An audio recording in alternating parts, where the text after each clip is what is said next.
Hey, it's Chuck. Before we go any further, there is a trigger warning. I'm talking about suicide today, specifically the data around this community's risk. If that's where you're at right now and you need to step away, please do. If you're in a safe enough place to stay with it, then this one's for you. Let's dive into it. The Trevor Project's 2025 National Survey on the Mental Health of Young People in the LGBTQIA2S plus community found that nearly 40% of that population seriously considered suicide in the past year.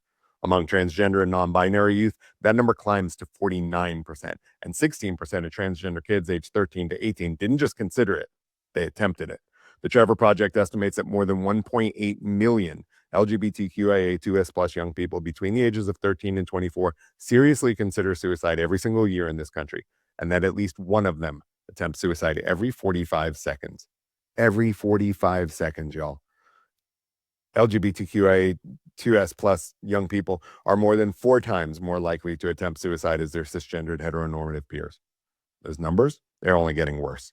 The Trevor Project's longitudinal research connects that trajectory directly to the current political environment. Anti-LGBTQIA2S plus legislation, rhetoric, and policy are not background noise to these young people. They're measurable drivers of psychological harm.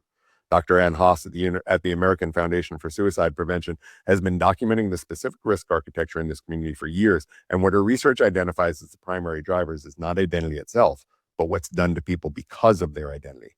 Family rejection, conversion therapy, exposure, experiences of discrimination and violence, social isolation, internalized stigma, the compounding effect of minority stress over time. Every single one of those risk factors is something that happens to this community from the outside. And every single one of them is documented, measurable, and in many cases, preventable.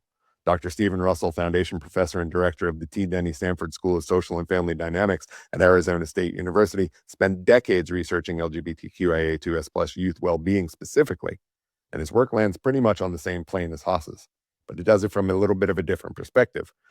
In his research, the elevated risk in this community is not a function of identity, it's a function of environment.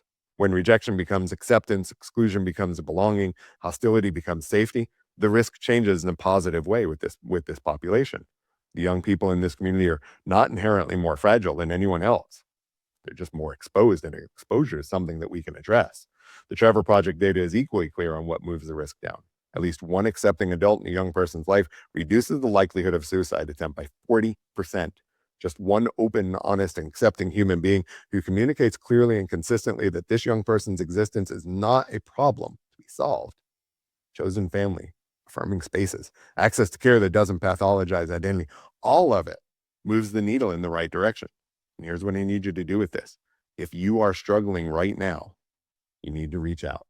You can call or text Trevor Project at 1-866-488-7386 or text START to 678-678 or use Trevor Chat at thetrevorproject.org. You can also reach out to the Suicide and Crisis Lifeline by calling or texting 988.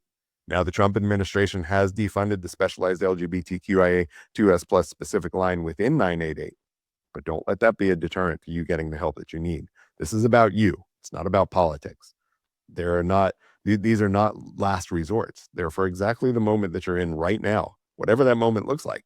The people on the other end of these lines know this community and they know this pain. If someone you love is struggling, then the second step is to ask them directly. The research on this is consistent. It runs counter what most people assume. Asking somebody directly if they are thinking about suicide does not plant the idea or make it worse. It opens a door. It communicates that you can handle the truth of what they're carrying. It tells them directly that they're not alone. You don't have to have the right words. You just have to ask the question, stay in the room for the right answers or for the answer. This community has survived a lot of bullshit. Survival is already in our DNA, but survival is the most certainly not an easy thing for our community's youngest members. And they deserve more than just enough to make it through. They deserve to thrive. I'm Chuck the Bald Therapist. Work on you, take no bullshit, especially from your own internal struggles. Remember that you matter, find the help that you need, and have a gentle rest of your day.